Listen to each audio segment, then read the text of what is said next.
All of a sudden I get a call from Michael Pak. Hey, Kid Comedy. Hey, it's Nebraska. Hey, what's going on, man? How'd you get my number? It's like, where'd you find my number? I got this idea. You got an idea? And then he explained it to me. I had a stack of cards from Fed.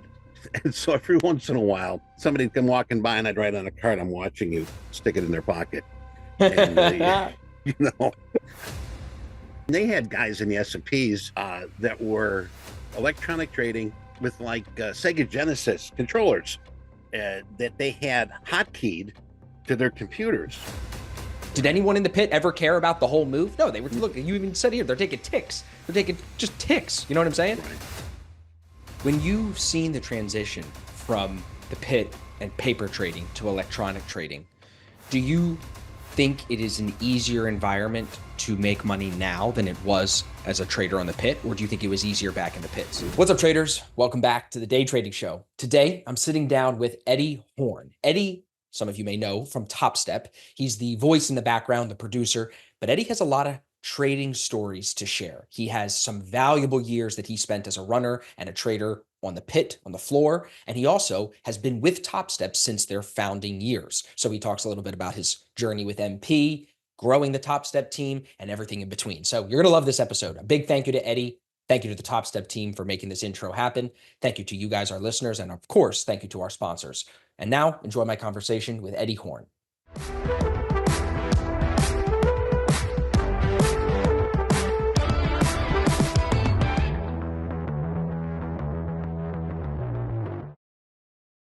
The sponsor of today's episode is Top One Trader. If you've been a listener, you know Top One has been a sponsor for a while, and that's because they continue to deliver. And there's two factors that I think separate them from all the other CFD prop firms out there right now.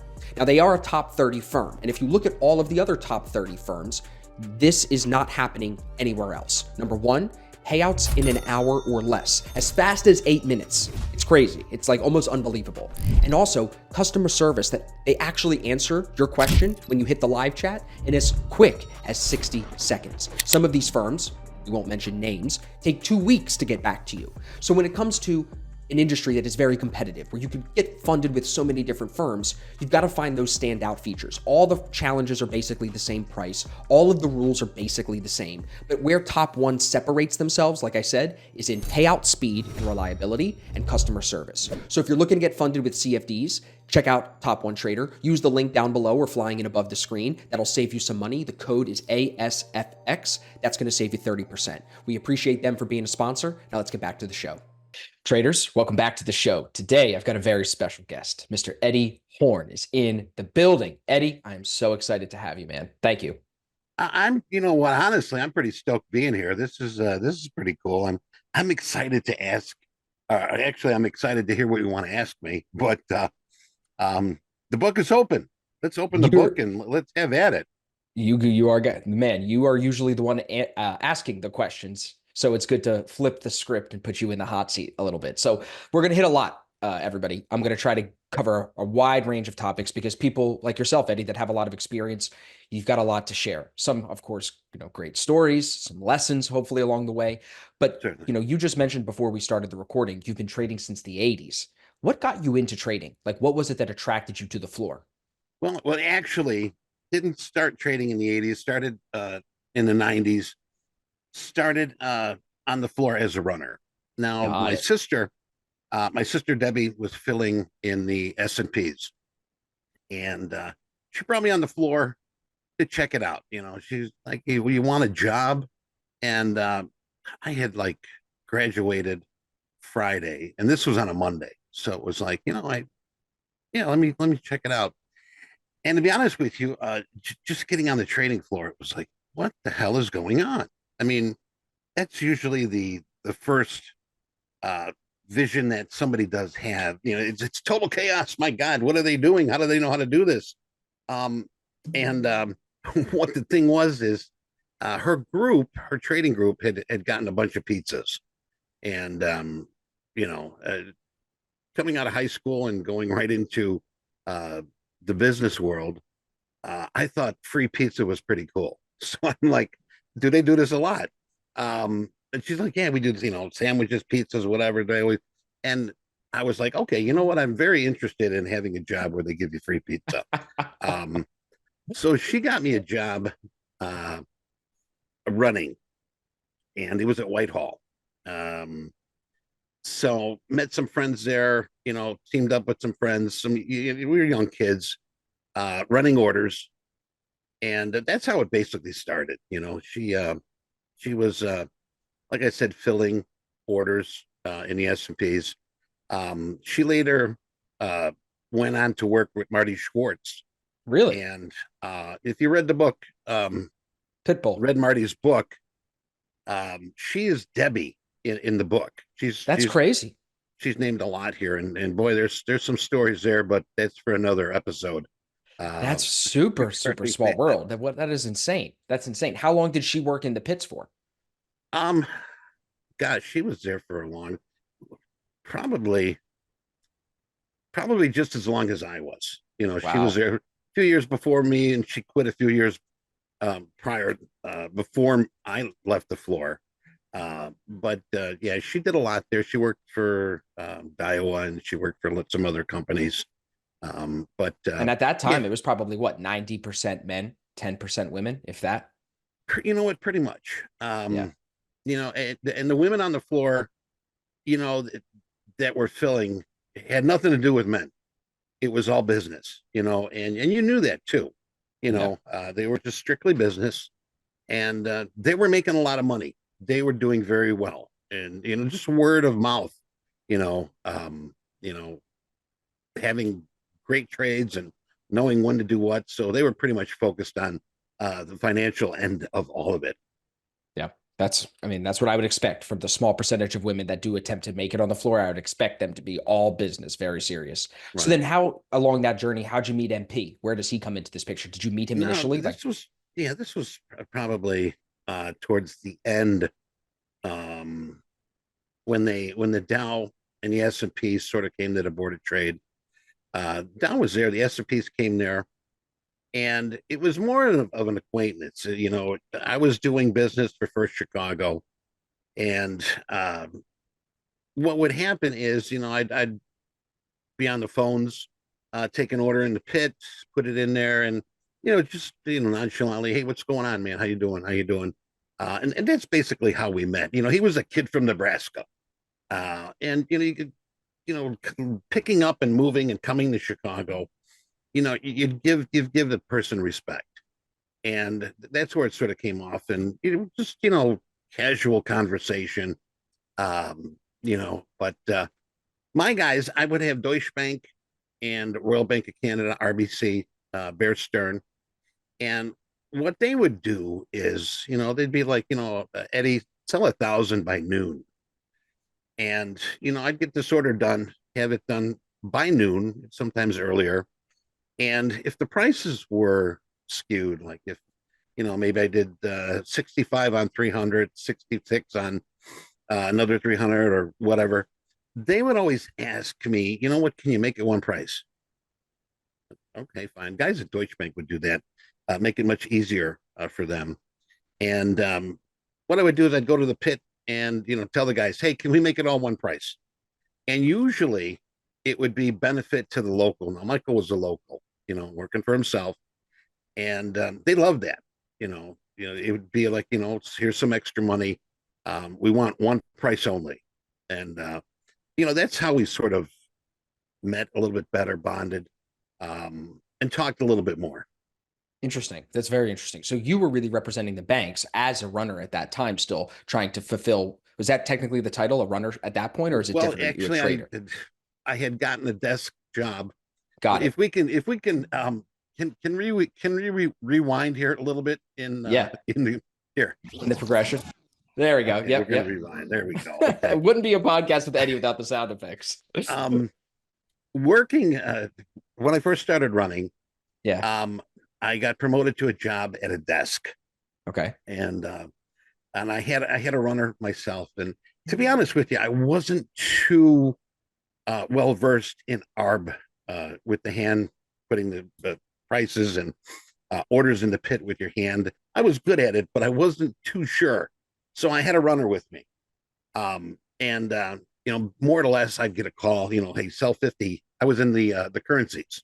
I had the British pound and the yen, and I'd have this kid, write up on a ticket, hand it to him. He'd run it down there. But what happened was that was around the time when the feds actually sort of snuck on the trading floor. And I don't know if you heard about the big bust that they had, and No, never heard about this, huh? no. Educate. They had moles, they had plants, they planted Really? traders on the trading floor, and my desk was right between the yen and the British pound, and right down the aisle. And one day, this guy comes up and he's standing on the steps, and just acquaintance. I'm a friendly guy. Hey, what's going on? You new here? Yeah. Just got my seat and everything and everything. And so we became acquainted. I forget the guy's name, but he at one point he asked me, "Hey, can I put my trading cards at your desk?" So I'm like, "Yeah, no problem." I had a lot of room there. So he had to, put a stack of trading cards, and he was there for 2, 3 weeks, maybe a month or so, and all of a sudden he disappeared. And that's when, if I can say it, the crap hit the fan with the feds, and they were pulling brokers out of the pits. Um, you know, Trading wasn't up to snuff. And like I said, they had plants. They had planted traders in the pits with microphones and Wow. big Wired up. ears, right? Wow. So it was this guy ended up being a Fed. And what was fun about it was, at least it wasn't fun for them, but I had a stack of cards from Fed. And so every once in a while, somebody'd come walking by and I'd write on a card, "I'm watching you," stick it in their pocket. And, you know, but yeah, that was a shock.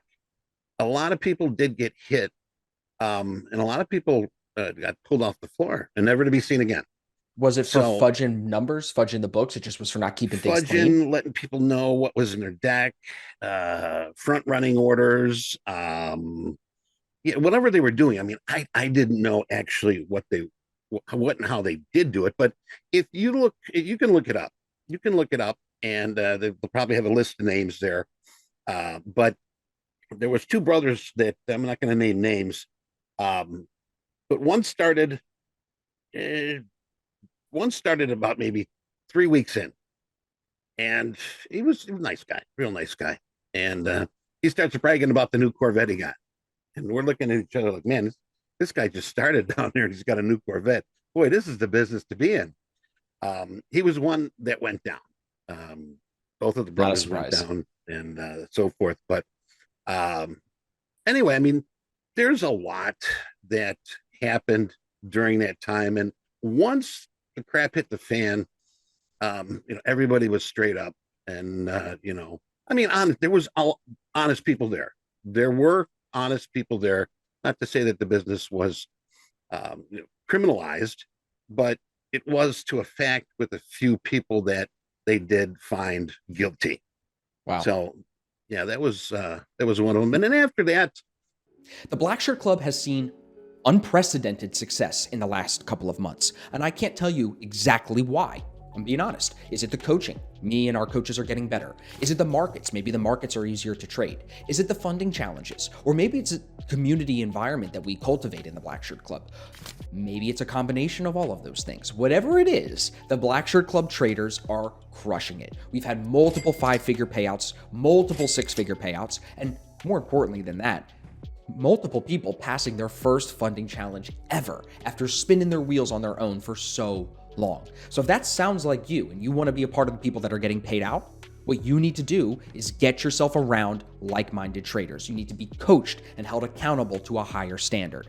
That's what we do in the Black Shirt Club. So use the link down below, flying in over my head, book a free call with me, and let's see if you're a good fit. It is not for everybody, and I'm very clear about that because I only want to help people that I really feel like I can make a positive impact on. So book a call. I appreciate you for being a listener. Now let's get back to the show. I got a job in the Deutschmark pit as Okay. a clerk. Okay. And that's, I tell you, when I really found out what stress was about, is something very crazy. Now the thing is, we didn't have computers like we have now with charts, and I've got all these news sources, and I'm looking over here, and I've got this. Um, we had the Reuters board right up top, and that's what we watched. Whatever came off of Reuters uh, would move the market. And once you're a pit clerk, right, you're assigned certain houses. Okay, you watch those two guys, that house. You watch the house up there. Now these houses are in the bleachers. Phone clerks, all right, phone clerks calling off the trade desk. They're getting calls in. They're putting trades into the pit, giving them to us. We're turning around, giving them to our broker. Broker's working them, filling them. We're taking it back. We're giving the fill back to the phone clerk, and the phone clerk then reports it back to their desk. So at times, when the feds were, I mean, we had Greenspan at that time, and I tell you, nervous, stress, pacing, sweaty palms, not knowing what would happen next. I mean, this is real stress. And I kept asking myself every day, what the hell are you doing down here? What the hell are you doing down here? Go get a 9 to 5 job and sit behind a desk. But I didn't want that. I did not want that. I mean, on the trading floor, it was a whole different world. It was, I mean, you're in competition. It was like a sport of sports without any ball or puck or whatever. It was just a matter of how quick you were, how well you got an order filled. Um, it was very tough at first because we'd be waiting on. It's an example. We'd be waiting on for the feds uh, for the rates, right? And it's coming out soon. And you'd have all these phone clerks looking at you, on the phone with their desk, with their trading desk. And as soon as that number hit the wire, they are shooting 100 lots, 50 lots, 17 lots, 36 lots. Sell me this, buy me this, buy me this. And you have to sort of take these all at once. And that's where the stress came in, where, okay, they wanted 63, he wanted to sell 17, I got to buy 200. And you're giving this to your broker. And what you're trying to do is you're trying to add these up as they're coming in and remembering who gave them to you. So we get this stuff done. That's when the market went fast market. And we would have it. It would show fast market on the boards. Now, whatever you filled and whatever you got done, you'd report it back as fast as you could, as fast as you possibly could, because they'd have more orders right behind that. More orders, and people be screaming your name, cussing and swearing, pushing and shoving to get it done, because that was their job. They had to get bills done. And that's another thing too, with the pushing and shoving and kicking and screaming and sneezing and farting. And it was it was a lot going on there. I had at one point broken my ribs twice. Really? With markets with actually locals needing a certain price. They needed to buy. They were in a hole. And all of a sudden an order comes in to sell. They would rush the pit, and you would have all these people rush your broker. And really? we had these bars behind us, which had sort of foam on them. But when you've got like 30, 40 people pushing one direction and you're behind it, you'd get crushed. And that's how I broke ribs twice. Wow. There's a lot of injuries that I had on the trading floor. That's But crazy because you would not think that. I think a lot of people hearing that are probably surprised that there was that. I mean, but this is before, like you said, before the retail electronic trading. This is when things are still being done person to person like that. So, screaming, yelling, kicking, shoving. yeah. I had my cornea cut with a trading card. No Breaking up way. a fight once. I was stabbed with a technical pencil. Oh my Trying to God. grab the guy off him, and the guy came over, stabbed him with a technical pencil, but he got me in the hand. And Oh, as things cooled off a bit, I'm back in the pit, and I'm quoting the markets, and somebody's like, "Dude, you're bleeding." And I took a look, and it was like blood just running down my arm. oh my Um, God. you know, uh, What kind of size are guys stabbing you over, Eddie? Like for people that are listening, what kind of money are we talking about? Can you say, are we talking hundreds of thousands of dollars, millions of dollars, tens of No, just thousands? probably trades, probably something where somebody had a bid up, they're bidding, and somebody says sold, and the guy in the bid is like, I'm out, I got nothing. Things like that would sort of piss people off. Or, um, or somebody had 100 lot and this guy needed at least 10, and this guy's like 50-50 sold, done. And this guy wanted 10. I needed 10. It It's like would you left me be, hanging, right? you left me hanging. Things like that. I mean, little things too. Was loyalty a thing? Like, are people loyal to each other, or is it super cutthroat? Well, I mean, the thing is too, um, a lot of filling brokers, excuse me, um, had locals where if they needed to get an order filled and it was a bad price, um, they'd stick it and they'd give it to them, and the local would take it. Hopefully, later on that day, things would sort of flip over where there was a decent market order coming in or something, where they can have a tick edge or something. But it was all legit. It was all legit. It was all back and forth. Some of the times you had to dump orders off. You had to get the stuff filled. And that's going to Like screw somebody said, at some point, right? Because somebody's going to exactly. be on the wrong. Yeah, someone's going to be pissed. They said you're only as good as your last fill. Hmm. And you knew that if the phone clerk kept using you. But if he sort of was using you and got pissed off at a price, and the We'll go desk to is saying, somebody else. those 35 suck, get time in sales. Um, then the phone clerk would be using the guy next to you. Hey, what do you got? What do you got? Yeah. What's in there? What's in there? And that's what they do. What's in there? Bid, give me a bid offer. So what's the turnover? Are like you seeing, because I mean, you lasted, but I would assume most people did not last, correct? You know what? No, people stuck Really? around. Yeah. Really? I think once you got it in your system, in your blood, you got that taste. Yeah. You didn't want a 9 to 5. You didn't want to sit on your Right. ass. Right. You wanted action. You wanted a challenge every day.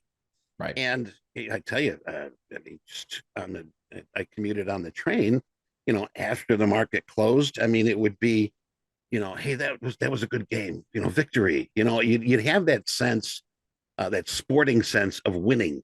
Yep. And you'd be on the train, you'd be just drained, I can but imagine. you'd be feeling good about it. Yeah. Sometimes you wouldn't. Sometimes you had a bad day where you had an error. They wanted to sell 50, and you sold. I thought you said 60. Now you got an out trade, and now you got to Yep. write them a check, or that happened too. But it was like no other business. I mean, it was a world in its own. Okay. I mean, each little pit had their own little world. Okay. Everybody knew everybody. But the funny thing about it is, names were tough to remember. You'd remember their acronym, their badge, Right. like Hogue. If I went to like Walmart and I saw John Hoagland there, I wouldn't know him as John Hoagland. I'd know him as Hogue. Hey, Hogue, Right. what's going on? Right. And so um, that's how it was. A lot of people knew a lot of people with their acronym badges, and so forth. But it was a completely different world, business wise. You know, and I tell you, we were all friends right before the bell. Hey, how you doing? How's the weekend? How's it? But when that bell rang, it was Game my for on. myself. Yep. My group. Yep. And there would even be fights with clerks, and so forth. Hey, you're stealing my business. No, they gave me the order. Things like that. Of So course. Very competitive. Very competitive. Does very competitive. strategy matter though in that situation, Eddie? Because I'm wondering, like, how do you find strategy when it sounds like you're making deals all day? Oh, I can take some of that for you and you can then help me maybe in the future. Oh, well, let me help you offload that or get into it. Sounds like more deal making than trading strategy when you think about it the way we trade now. Am I fair, or is there actual strategy in what you were You, doing? you know what? It was more or less fill them and bill them. Yeah. Okay. We have strategy here. We look at charts. Right. We look down the road. What can possibly happen here? The best thing we had in the pits were there was people that would give us levels. They would make levels, and they would sell those to us. You know, and you find out who is the best person with the levels, and you try this one out, and maybe this girl's got good levels. Let's check hers out, and you'd have a monthly subscription. That's all we had. That's all we had. We didn't have what we have now, especially with a dome, depth of market, the ladder, whatever you want to call it. Uh, we wouldn't know if somebody was offering 75s. We would have no idea what's at 70, 76 or Right. 77. Right. We wouldn't know until those 75s traded out. Boom! All of a sudden, there's 500 at 77. You Right. know, and as a clerk, then you'd start. You'd be, you know, Morgan's, the Goldmans. You know, get a bid, get a bid, give me a bid, give me a bid, give me a bid. And they would do that. But it's not like we have now where we can say, hey, there's a 500 lot, you know, 20 ticks above where we're trading right now. The only thing you could really do is there was a thing called a player's card where Okay. you can go around the pit and ask different clerks and different teams, different billing brokers. You know, what did you guys do today? What did Morgan do today? What did Goldman do today? What did Bear Stearns do today? Well, you know what? Morgan sold 500 at here, sold 200 here. Goldman did this, and you'd have a player's card, and you'd sort of get an idea what they had for the day. Now, not necessarily they got to get out of it, but you'd have an idea which way they were leaning. You know, big Sure. sellers, big buyers, whatever. But we never had anything like the dome. And when I saw that, first time I saw that, I'm like, what? You got to be kidding me. You're letting me know what people are working beyond what we're trading. Um, so we got an edge here, folks. Electronic trading, you know. Um, Another thing too is you had to be quick on the trading floor. You got to be quick, quick, quick, quick, quick. Here we can sit back and you know we can skip movement if they're not ready. We can look for the right opportunity.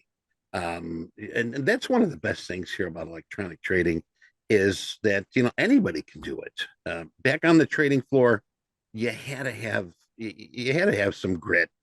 You had to be calloused. You had to be quick. You had to be tough. You had to be loud. Oh my goodness, you had to be loud.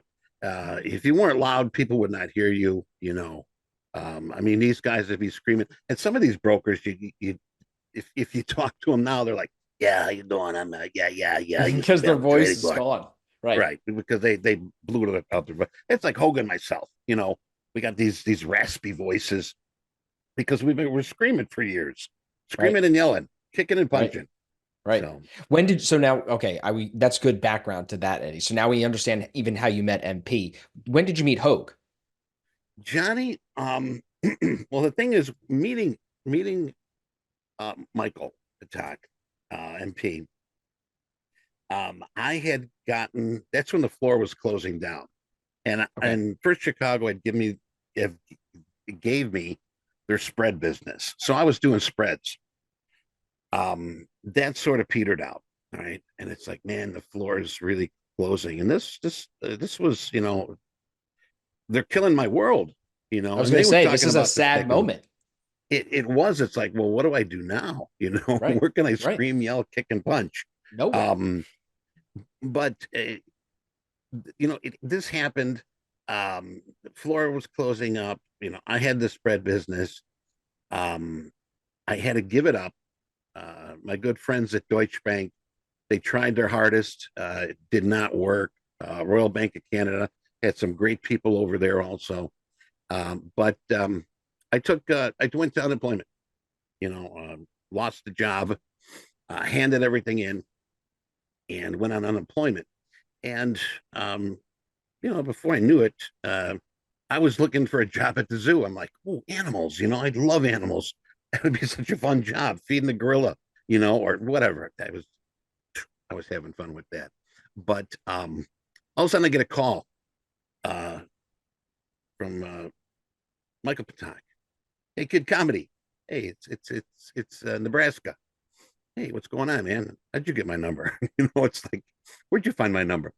Um, I got this idea. You got an idea? And then he explained it to me. I got this idea I'm working on, and I need somebody funny that can be a broadcaster.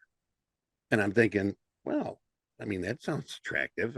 You know, um, they called me Kid Comedy on the trading floor. I used to be a lot of entertaining a lot of the downtime when we weren't working hard.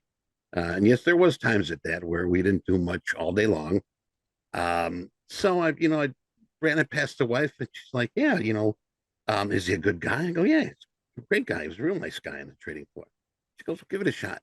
So that's how we met. He says, "Come on down to the board of trade." Um, the pits were still open. Okay, they were still open. We had the Dow, we had the S&P, and what he did is he got me a badge, got me a coat, and he put me on a laptop. Topstep Trader started out with a laptop and an earbud. That was the company, Topstep Trader, laptop and an earbud, and um, a chat room.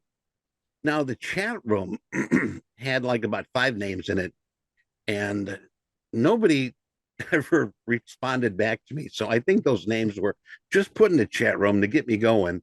But that was the beginning of Topstep. Wow. And we got a lot of riffraff from the locals and those filling orders. You guys are dreamers. Never gonna happen. If you stick to something that you believe in, the odds are it's gonna work. And that was one thing I did. I'm like, this is a cool idea. Nobody's doing it. Why not give it a shot? Give it a chance. And there was a few locals there that are like, good luck, guys. You got something there. And it grew into something, as you can see now. Just crazy, crazy. You got everybody and their brother opening up a company, mom and pops, and so forth, and everybody wants to do it now. But we were the first in the business, and this was back in 2010 when we Crazy. started this. What were the doubters saying in the pit? I'm just curious. Like, what were they giving you flack for?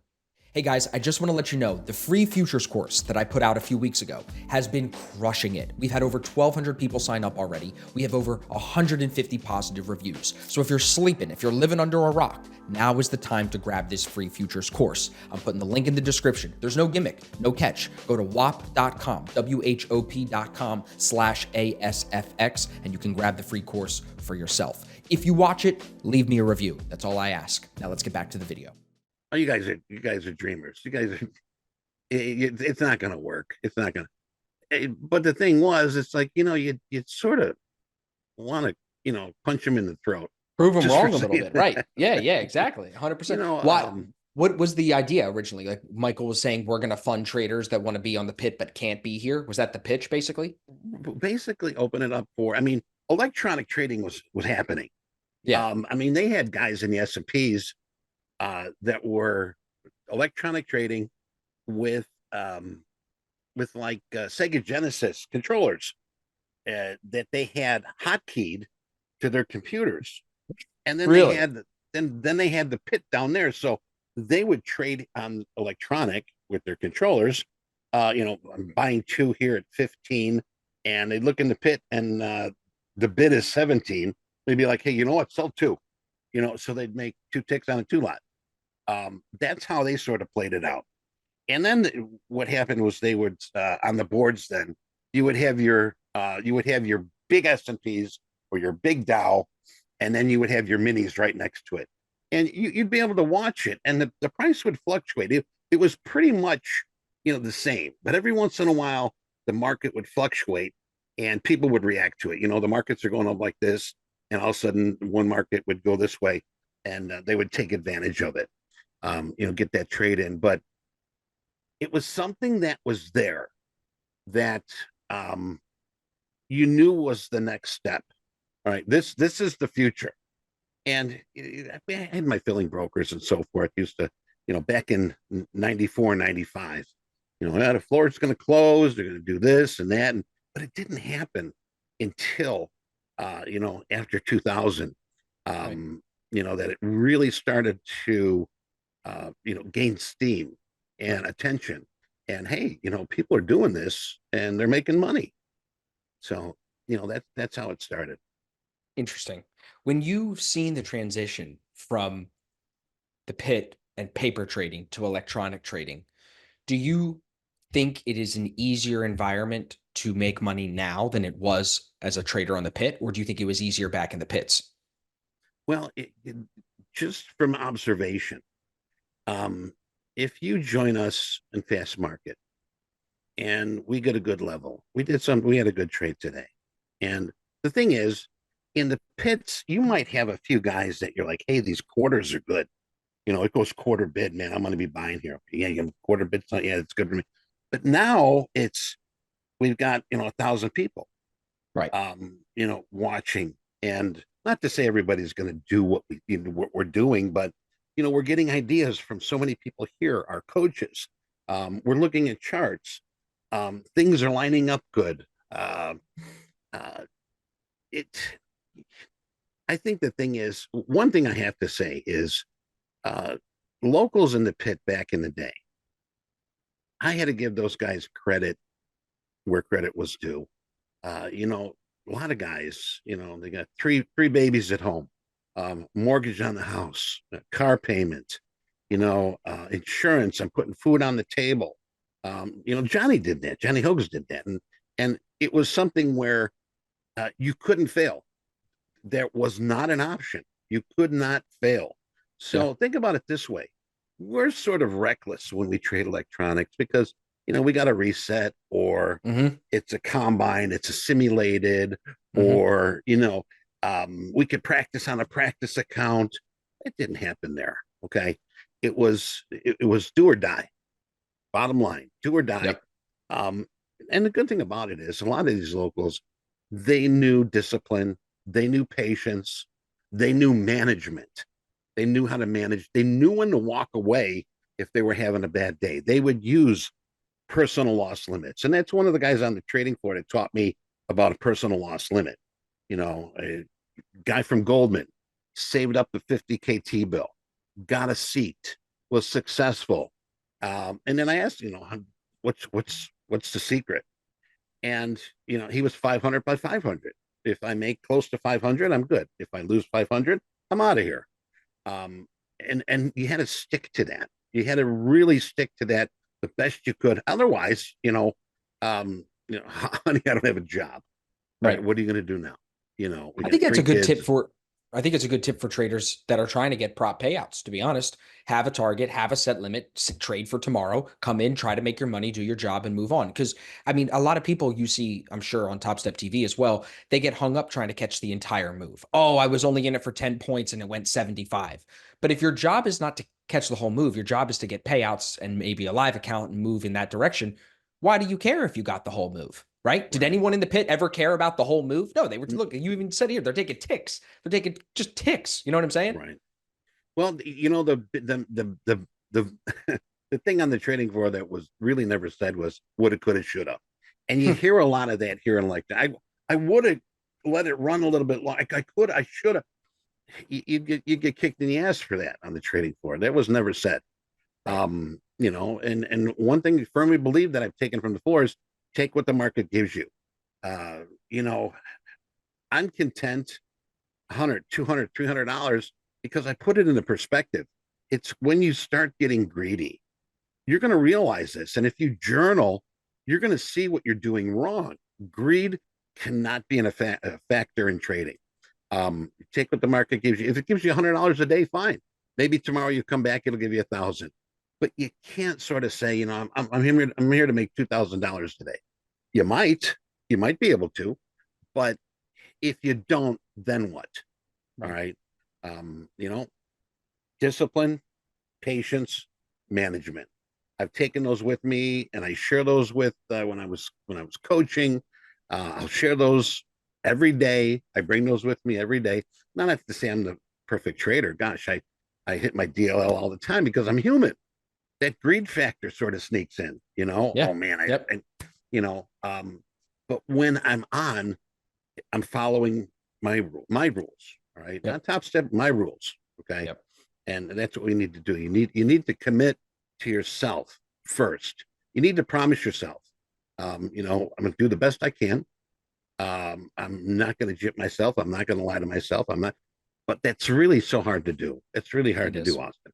It's very well said. Did you have the, you know how like today we have all these guys that are like Lambos and Rolexes and all that stuff. Did you have that back in the days of the pit? Were there the guys that would try to come in and flex on you? And how did that end up for them? Well, you knew who they were. Yeah. These are the guys that, it was like them and us. Right. They had the big cars, they had the big houses, they had the house in the Hamptons, they had the house in Geneva, they had those guys threw the best parties. I'll tell you that one. I bet. They threw the best parties. And the thing is they'd invite everybody. It wasn't like, hey, we got a Halloween party, Christmas party. Come on in, come on in. There was a lot of good guys that had big money. And then there was a lot of guys that, had big money and didn't flaunt it. You knew they had big money, by the shoes, by the pants, by the rings on their fingers, the watches on their wrists. But yeah, there was a lot of people at that time. I mean, the 90s. That was a great time. You do something good for a broker, and he'd reach in his pocket, pull out $100 bill, and stick it in your pocket. Go have a good weekend. Right. That was and $100 bill was worth something back then. It wasn't just gas in your car. It would gas in your car, dinner with your girl, ticket to the movie. Yep.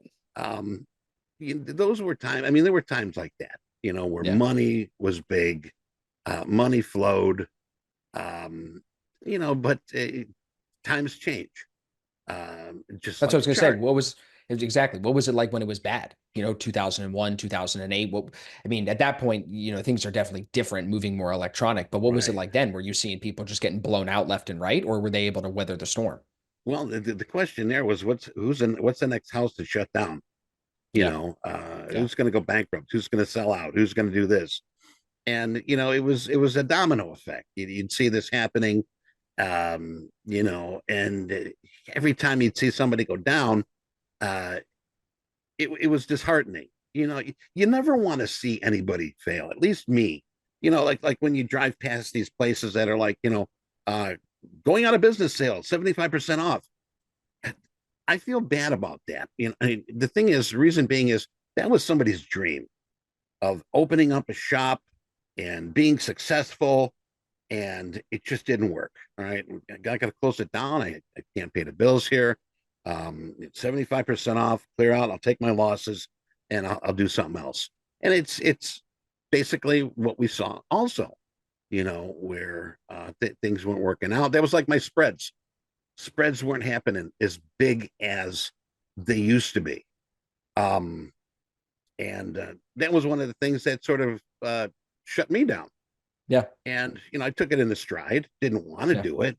Yeah. But the thing is, it's like after that, I told myself I'm never going to get another job on the trading floor. I told myself out of high school, don't get a job with numbers. No, you suck at math. That's pretty funny. Get a job at numbers. And what did I do? Yeah, I got a job with just all numbers. Yep. But you pick that up. And like I said, different world. You get pulled into it, and it's not like, oh damn, I got pulled into it. It's like, damn, that's cool. I got pulled into it. Yep. And took you by storm, caught the bug. Now, looking at what you do now, you probably, from what it sounds like, the way you trade now is almost more like, I think it fits you. You know what I mean? Like you're able to be in your own lane, doing your own thing, executing now fully on your own. So what are you trading now? Because I feel like people see you on Topstep TV, but sometimes they hear you in the background. So what are you trading, Eddie? Like, are you still an S&P guy, a NASDAQ guy? What do you like to trade? Well, the thing is, I like to scalp. Yeah. I've taken sort of, when I was coaching, people are like, well, teach me how to trade. And it's like, well, you know what my method is, I called it the Dr. Frankenstein, because what I did is, I liked what she was doing. She helped me out. She taught me how to do this. What he was doing, he told me, hey, try doing this. I like what he was doing. This guy over here, what's he doing? And you'd ask people, like my buddy that was 500 by 500, and you take a little bit of what she has, he has, she has, this guy over here, and now you start seeing what works together. And that's when I get to Dr. Frankenstein, where you sort of put strategies and methods together. What works for you? And that's one of the things too. It's like, scalping the market and so forth. I'm very not technical. I sort of go by momentum. I look at my dome, trends. That's, some of the things that I do look at, the way I trade. But it's something from the floor and combined with electronics. Now, when I went to electronics, it was like, oh boy, this is, I'm a big gamer. I love my gaming, electronic gaming and so forth. And that's what I thought it was to begin with. And then I learned very quickly it wasn't. Yeah. So then I had to put the brakes on, stop. And then this is when I adopted that 500 by 500. I'm like, listen, it worked for me before. Let's sort of transition that to electronic, and keep the same rules. You're trading the same markets. Right. It's just a different view. Right. Did you know, are you familiar with this platform called Darwin X? Darwin X? Yeah. So they're like a platform where people who want to build a verified track record of certain types of trading, they can go to. Well, the top guy on their platform was the #1 World of Warcraft player for 2 years in a row. Then he comes over to trading and becomes the #1 out of like 15 or 16,000 people on this platform. Isn't that crazy? So again, talking about parallels from gaming to trading, as much as trading is not a video game, there are some clear parallels where I know, Justin Werline, he's a kid. He's been on my podcast. He's been on TopstepTV. He's a big gamer too. He used to get paid professionally to game. So there's a couple of people where it's like, there are commonalities here. What do you like to game, Eddie? What do you like to play? I'm on the Xbox. I'm not one to, Call of Duty or Battlefield. I used to play those like religiously. Same. Now I'm sort of like Forza. Right now I'm playing a game, Call of the Wild Fishing. Nice. It's very relaxing. It is. It's cool.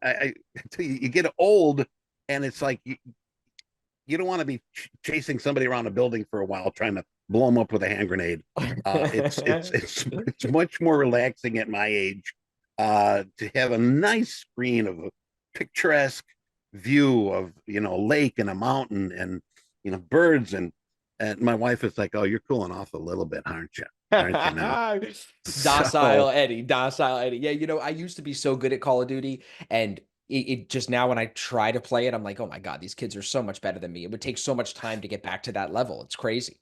That's frustrating. Yes. Yeah. Yeah. The campers and the kids that are like 9, teabagging you and stuff. Teabagging, what are you doing, man? Knock it off. Right. The F off and stuff. It's like, Jesus Christ. Like these 9-year-olds are intense. I know, dude. It's crazy. I'm a big FIFA guy. So I used to play soccer. So FIFA's my thing. So okay. FIFA's like, I'm living out the athleticism that I think I still have, but I've kind of lost over the years. Right. You know what I'm saying? Well, I mean, that's your speed. You enjoy it. It's something to, veer off from what we do during the day.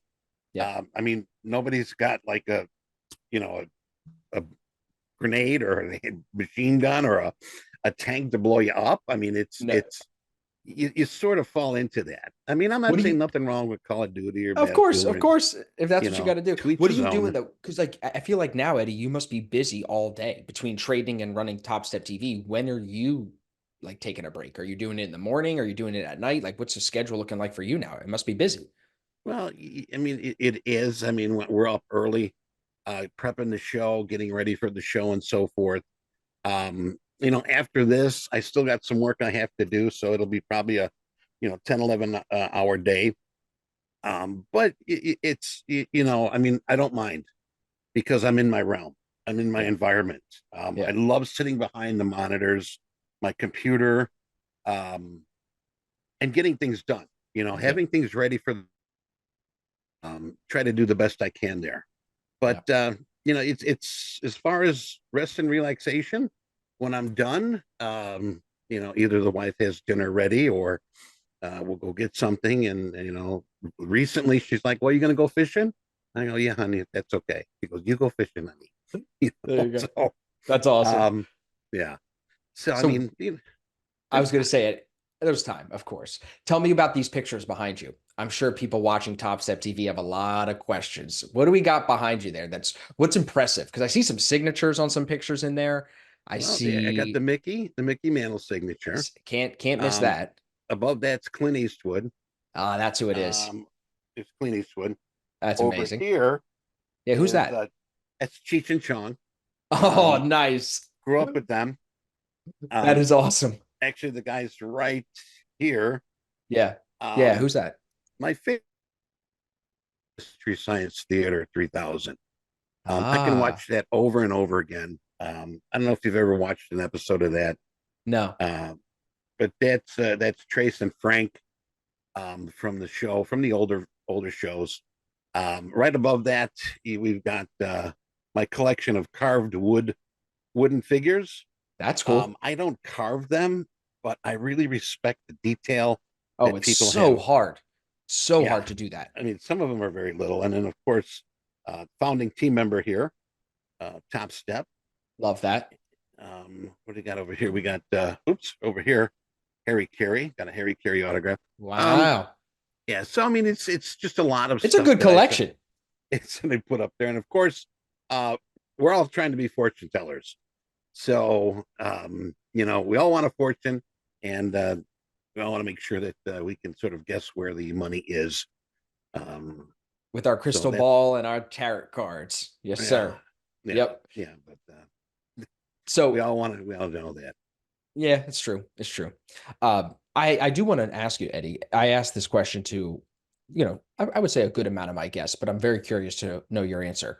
If you would look back on, especially the part of your career where you've moved into the broadcaster and the day trader from home, what advice would you say to that version of yourself that might have helped you make a little bit more money? I get the feeling that you are money motivated, but not just money motivated. So, like, tell me, like, when you think back on that part of your career, is there anything you would say to yourself? Be a nicer guy, do this to make more, do like care for people more? What would you say to yourself? Because I think there's a lot of young people that are listening that could use some wisdom. Well, on the trading floor, let me add one thing here. There was a lot of musicians, Hmm. and at that time, my goal was to be a rock star. I wanted to be a rock star. And I mean, you'd close the market at 2, 3 o'clock. You'd have the rest of the day. It was never a 9 to 5. Right. A lot of times that they'd have jam sessions every Friday. And that's where I really wanted to go, to make my money.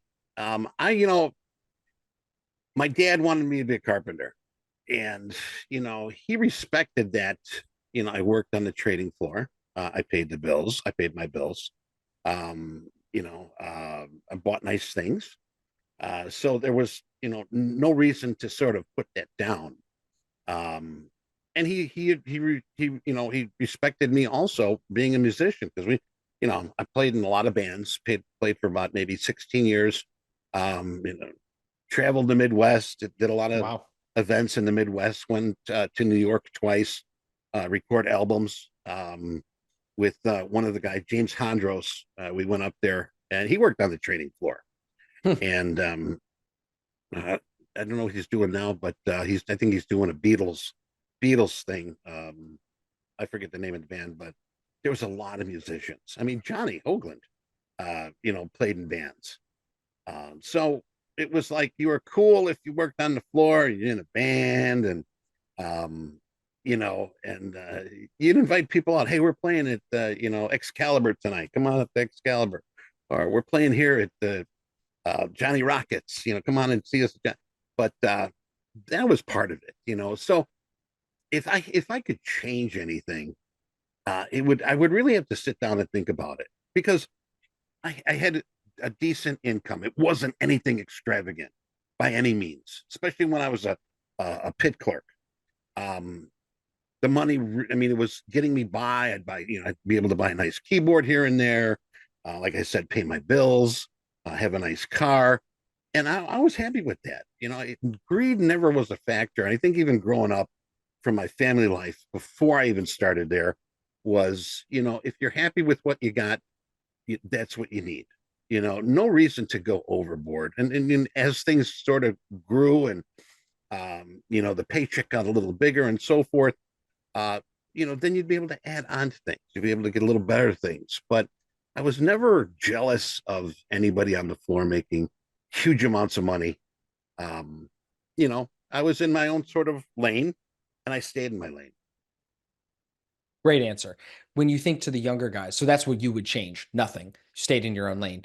What kind of guidance could you give to some of the younger traders out there that are still unsure, inconsistent? What would you say to them? I think the best thing to do is stay in your lane until you can move out. One of the things I fall back on all the time is take what the market gives you. Now, there's somebody on this planet. There's a lot of people. There's millions of people on this planet, millions and millions, maybe billions of people that wish they were in your shoes, wish they had that opportunity that we have now. Okay. Um, don't get greedy. Greed is the root of all evil. It will turn you into a mean person. It will turn your account inside out. It will ruin you. So take what you can, and be happy with it. I put that the idea of, if I go to the corner gas station and get a scratch ticket, scratch off $100, I'm ecstatic. $100. I just want 100. Now, some people be, oh, only $100. Come on. I mean, that's how people are with trading. And if you can't accept that, where one day you make 100, next day you make 500, the other day it's going to fluctuate. It's going to change. It's not always going to be the same. And some of those days, lost 100, lost 500. You got to remember those days also. So, if you can maintain, if you can keep your head above water, um, discipline, management, patience, take those with you every day. And even if you got to put little post-it notes on your monitor, things to remind you, it's best to do that. You need to do that. And, eventually, if you are following correctly, you commit to yourself. All right. You've got the desire, you've got the passion. You're going to see things start to grow a little bit better. You're going to see that income a little bit better, but stay away from greed. Do not let stay away from greed. Stay in your own lane. Discipline, patience. Great answer, Eddie. Yeah. Great answer. I really think, a lot of new traders rush the process. And what I'm trying to do with this show is sit with people that have a lot of experience. And I want, hopefully, the consistent listeners to hear how similar the answers are. Like when I talk with older guys like yourself who have multiple decades around and in markets, they all say very similar things. So I hope the listener can connect that there's no secret. There's no secret. And they, especially to stay above water, just keep your head above. As soon as you get greedy, the market punches you in the face, right? So I think that's the best advice. Right. I mean, you get kicked in the junk enough where you'd be like, okay, that's always what it is. Right. What's your threshold? Right. Or, you know what? I got to change. I got to do something different. And that's what I was. I mean, I thought that I knew everything. And, gosh, this place, I'll make $1 million in a year. That never happened. That never happened. Yep. And then I even got, pulled by the collar, hey, dude, you keep doing that. You're not going to be on this floor too much longer. Or, you're doing this wrong. Try this. And that's what really helped me. And people like Austin, places like Topstep, I don't want to be salesy here, but the thing is, nobody really had this back then, where somebody's going to, with experience, is going to share with you what works, what doesn't work, and then leave it up to you to decide what you want to do. Nobody's ever telling you what to do. It's what we're doing is we're sharing experience. Hey, this worked for me. This didn't work for me. Here's an option. Hey, check this out. Will it work for you? It didn't work for me, but hey, this is something that might work for you.